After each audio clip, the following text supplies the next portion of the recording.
Assalamualaikum students. Today I will explain you unit number 1 of chapter 2 and 3. Chapter number 2. What is habitat? Habitat क्या है? आज हम आपको habitat के बारे में बताएंगे. Habitat क्या है? Earth is the only planet with life because it has water, air and the right temperature. Temperature tell us how hot or cold something is. Earth also has air that help us to breathe. Earth has water that we drink and use it grow and our food. Lastly, the temperature of the earth is just right. It is neither too hot nor too cold. हमारा एक अर्थ पे जो planet है वो एक वाहिद planet है जहाँ पर हम ज़िंदा इंसान रहते हैं, क्योंकि वहाँ पे पानी है, हवा है और टेम्परेचर का मकसद ये होता है, अब जैसे यहाँ पर सर्दी होती है, गर्मी होती है, हमें टेम्परेचर महसूस होता है, we feel it the temperature. तो ये सब चीज़ें जो है वो हमें ज़िंदा रहने में मदद देती हैं. फ्रेश एयर जो है वो हमें सांस लेने में मदद देती है और पानी से हम पानी को पीते हैं और पानी से हमारी ग़िज़ा भी तैयार होती है. हम प्लांट्स वगैरह को ग्रो करने में हेल्प लेते हैं पानी से. Habitat. A habitat is a place where our living things live. Living things includes all type of animals, plant and organisms that grow, breathe and move. A living thing needs water, food, air and shelter to live.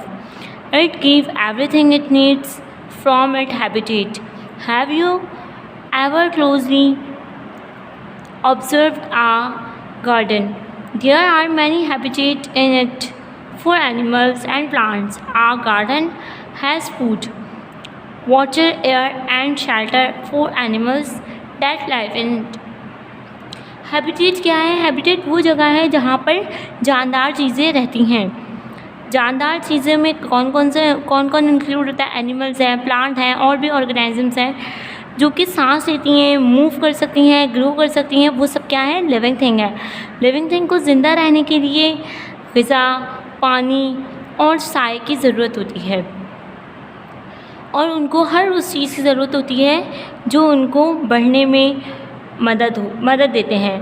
अब look like अ garden. हम garden को देख सकते हैं. Garden में कितनी सारी चीज़ें लिविंग थिंग है. बर्ड हैं, एनिमल्स हैं, बटरफ्लाइज हैं, फ्लावर हैं, बहुत सारी चीज़ें लिविंग थिंग हैं.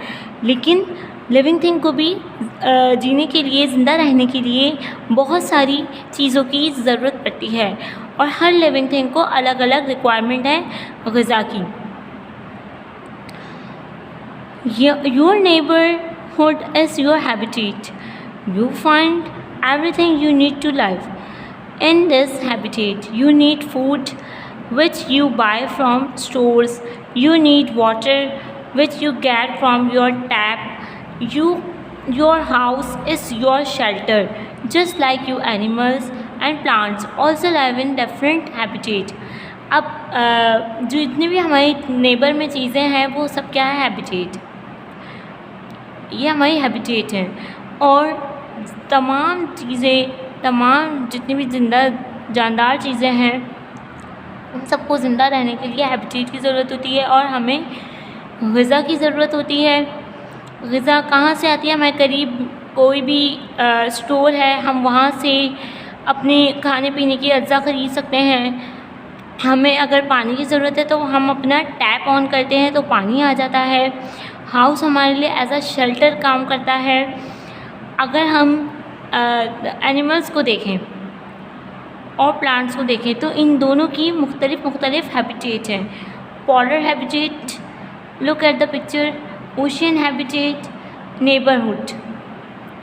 इन सब की मुख्तलिफ हैबिटेट होती हैं. Different habitats. Desert habitat.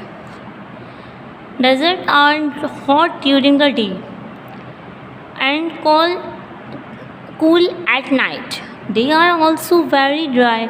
The animals that live there need very little water to survive. Some desert animals are the camel,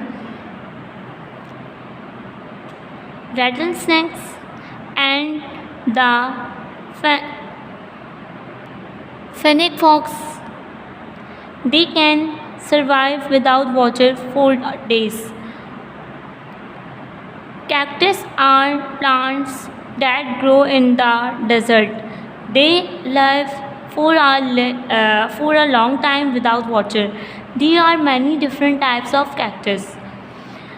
अब डेज़र्ट हैबिटेट कौन सी होती है? खुश्क इलाके, वो खुश्क इलाके जहाँ पे दिन में गर्मी होती है और रात में सर्दी होती है।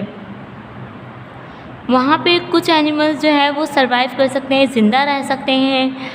और वहाँ पे एक प्लांट है जो कि कैक्टस है, उसकी बहुत सारी एग्ज़ाम हैं, आप देख सकते हैं। Rose cactus, barrel cactus, rattle snake, fennec fox, ये सब वो चीज़ें हैं, और कैमल, ये सब वो चीज़ें हैं जो डेज़र्ट हैबिटेट में सरवाइव कर सकती हैं।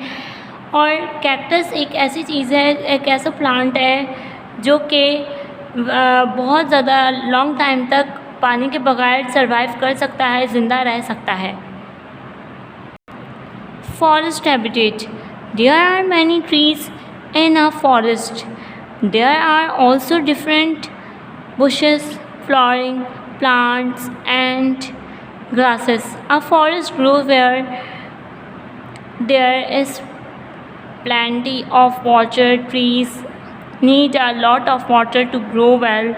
A forest provides water, shelter and food for the plants and animals. Many animals have their habitat in forests. There are birds that have made their homes in trees, bushes and long grasses.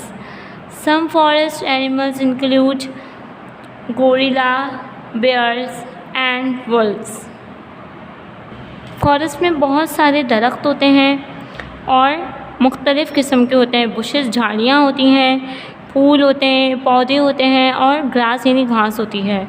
लेकिन forest को भी grow करने के लिए किस चीज़ की ज़रूरत पड़ती है? पानी की।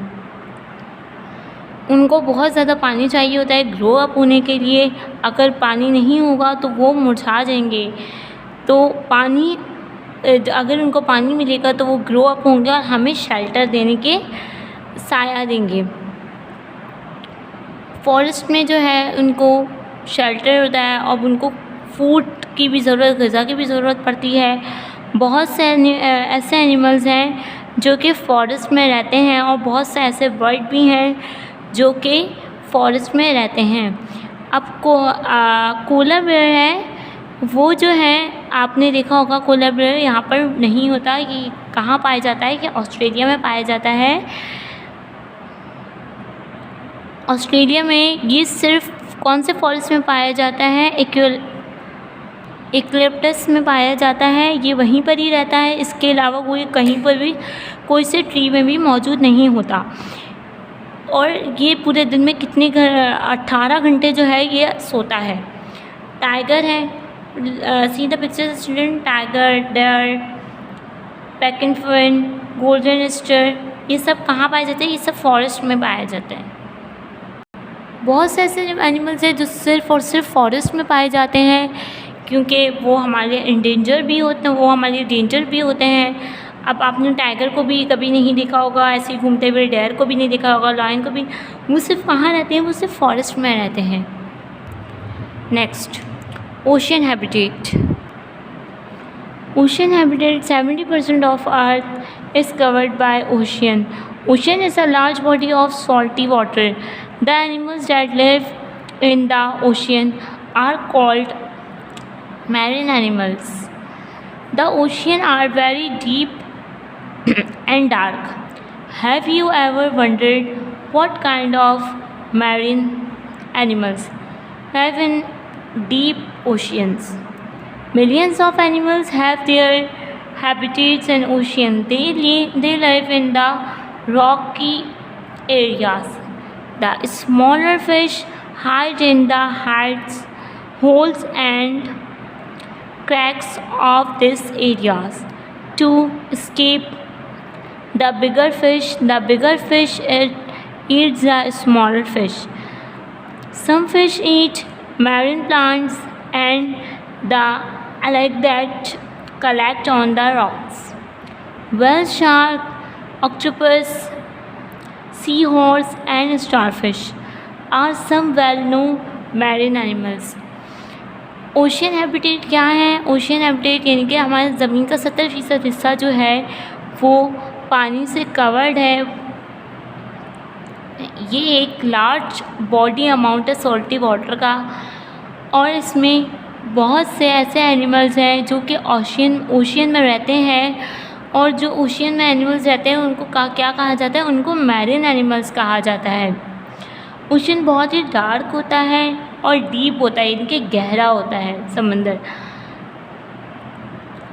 और वहाँ पे जो कुछ जानवर हैं वो मैरीन ब्रीज खाते हैं, और जो बड़ी सी इनकी डॉल्फिन होती है, व्हेल होती है, वो कौन सी फ़िश को खाती है? वो छोटी फ़िशेस को खाना पसंद करती है।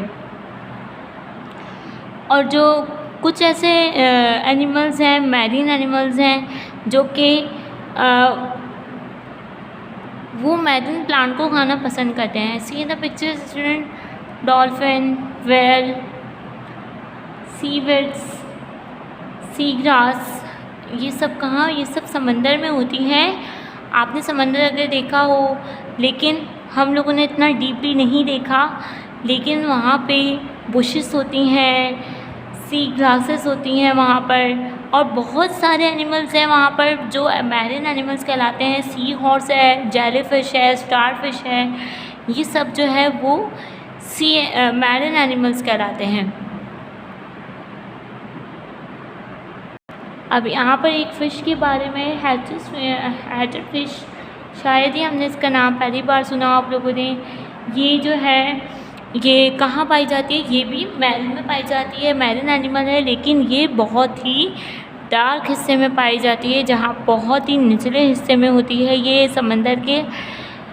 और इसमें इसकी ख़ुसूसियत ये है कि इसकी बहुत बड़ी बड़ी आइज़ होती हैं जो कि इस डार्कनेस में इसको मदद देती हैं नज़र आने में, और इसका बहुत बड़ा सा माउथ होता है। ये ईज़िली बहुत मैरीन एनिमल, बहुत बड़ा मैरीन एनिमल्स भी इजीली खा सकती है। River habitat, rivers are not as deep as ocean. Many kinds of fish, insects and plants live in river habitat. Many have made their homes in the areas where the water is shallow. Turtles, snails and peaches live here. Even birds make their homes in the tall grasses growing by the riverside. River fish taste delicious because the water is fresh and not salty like sea water. The hippopotamus is found in slow-moving river. Alligator and crocodile live in and around water. River जो है वो ocean की तरह बहुत ज़्यादा deep नहीं होता। यहाँ पे बहुत से किस्म की मछलियाँ होती हैं, कीड़े मकोड़े होते हैं, प्लांट्स होते हैं, और बहुत से ऐसे जानवर हैं जिन्होंने वहाँ अपना घर बनाया हुआ होता है। अब टर्टल है, स्नेल है, बेटल्स है, ये सब वहाँ पर रहते हैं, यानी कि इवन बर्ड भी वहाँ पर अपना घर बना के रहते हैं। इन सब के अलग अलग अपने एरियाज़ होते हैं, और बहुत वहाँ पर टॉल ग्रासेस होती हैं, बहुत ही लंबी लंबी सी घास होती है वहाँ पर जो उनको बढ़ने में मदद देती है। और फ़िश को भी वहाँ का टेस्ट डिलीशियस लगता है क्योंकि वो ओशियन की तरह वहाँ पर सॉल्टी वाटर नहीं होता। हिप्पोपोटामस है वो वहाँ पर पाया जाता है और वो वहीं पर ही स्लो मूविंग करता है। एलिगेटर है, क्रोकोडाइल है, वो भी वहीं पर ही ज़मीन के इर्द गिर्द रहते हैं। टर्टल है, स्वैन्स है, ट्राउट है, Anabis.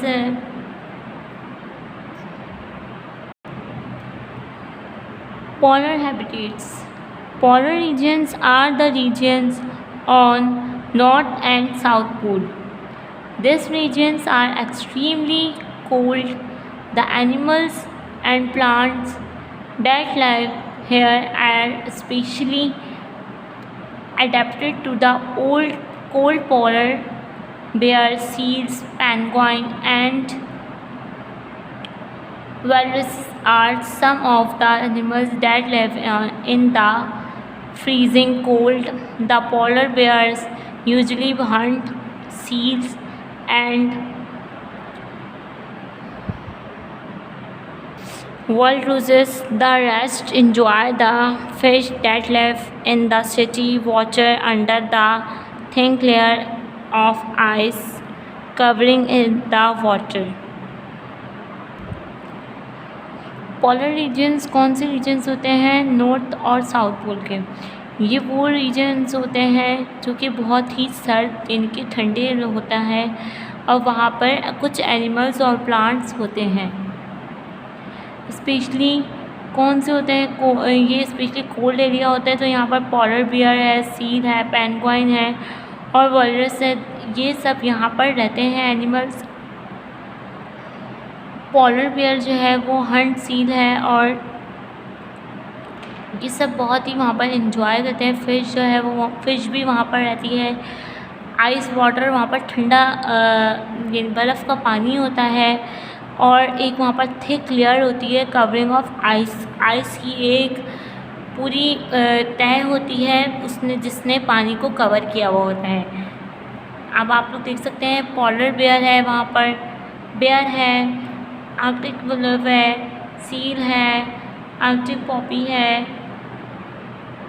पोलर बेयर जो है वो ठंड में वो जो है सिर्फ सर्द इलाकों में ही रहता है और इसके ऊपर एक बहुत ही मोटी सी लेयर होती है और उसके बहुत अच्छे ही फर होते हैं। और वो क्या खाता है? वो जो है स्मॉल वेल्स खाता है, फ़िश खाता है और प्लांट्स वगैरह खाता है। अब हम आ जाते हैं चैप्टर नंबर 3 पर, चेंजेस इन हैबिटेट। हैबिटेट कैसे चेंज होती हैं? How do habitat change? Habitats can change sometimes, the change is very quick. Habitats जो हैं वो बदलती रहती हैं कुछ समटाइम्स, कभी कभार, लेकिन वो जो है बहुत जल्दी बदल जाती हैं। Changes due to forest fire. Forest fire bring quick changes. Animals that live here are not able to find food in this habitat. They have to move to new home to survive. Some animals are not able to find suitable habitat. If they don't find a suitable habitat, they die. अब उनको जो है कैसे habitat change होती है? Habitat इस तरह change होती है, अगर इफ़ इन केस फॉरेस्ट में जो है वो आग लग जाती है तो वो सब मूव ऑन करते हैं। कहाँ करते हैं? दूसरे हैबिटेट, दूसरे फॉरेस्ट की जानिब। लेकिन कुछ जो है वो सर्वाइव नहीं कर पाते और अपनी ग़िज़ा नहीं ढूंढ पाते कुछ लोग। तो कुछ एनिमल्स ऐसे होते हैं जो अपनी ग़िज़ा नहीं ढूंढ सकते या फिर अपने शेल्टर, अपना होम नहीं बना सकते, तो उनके लिए ये चेंजेस लाजमी होती हैं। बर्न ट्रीज़ आफ्टर आ फॉरेस्ट फायर।